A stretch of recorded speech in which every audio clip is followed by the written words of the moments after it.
She didn't know she was texting a billionaire. All she knew was that her baby had run out of formula, her bank account was nearly empty, and the message she sent was never meant for him. It was supposed to go to a local charity number she had saved months ago and forgotten to update. The text was simple and almost apologetic.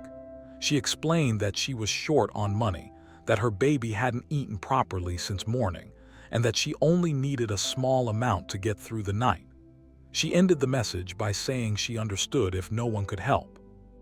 Then she waited. Hours passed with no reply. The next morning came and still nothing. She checked her phone every few minutes, hoping for even a short response.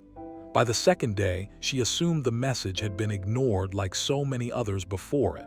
She didn't feel angry, just tired and used to disappointment.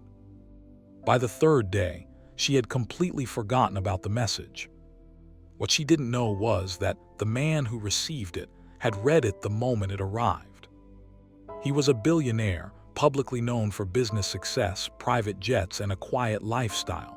People assumed he was distant, detached, and unreachable. But when he read her message, he didn't ignore it. He paused. Instead of replying immediately, he did something no one expected. He checked the number. He verified the location.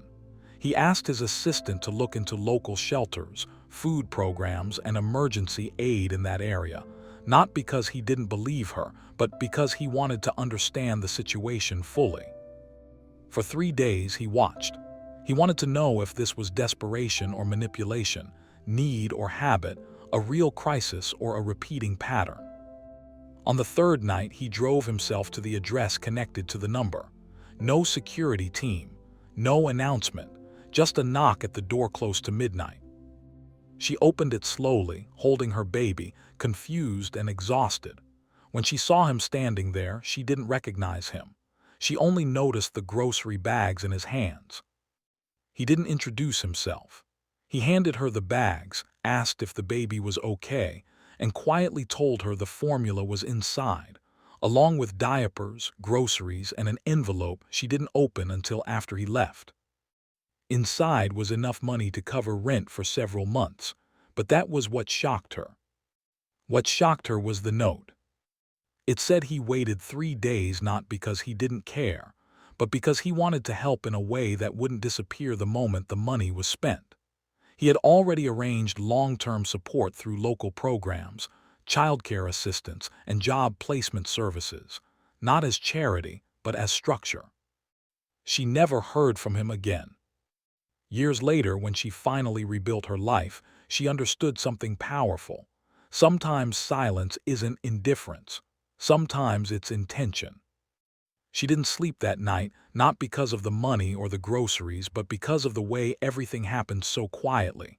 No speeches, no cameras, no "look what I did" moment, just help and then silence again. The next morning, she called the number back. It didn't connect. No voicemail, no delivery confirmation. It was like he had vanished. For weeks, she wondered if it had really happened, if exhaustion had made her imagine it. But the food in her kitchen, the rent receipt paid in advance, and the email from a local assistance program told her it was real.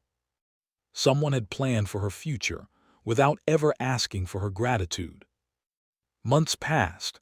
She got a part-time job through one of the programs he had quietly arranged, then a better one. Her baby grew healthier and stronger. Life didn't become easy overnight, but it became possible. One evening, while scrolling through the news on her phone, she froze. There he was, the same man from her doorway. A headline about a major acquisition. A photo of him stepping out of a car, surrounded by executives. The word "billionaire" written casually beneath his name. Her hands started shaking. She finally understood who had knocked on her door that night, and more importantly, why he hadn't said who he was. She searched his name online, interviews, articles, stories about his wealth. But nowhere did she find anything about kindness, midnight grocery bags, or silent help. That's when something clicked.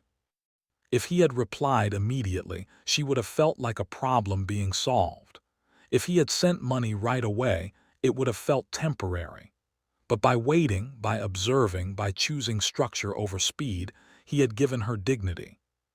Years later, when she was finally stable enough to look back without pain, she realized something deeper.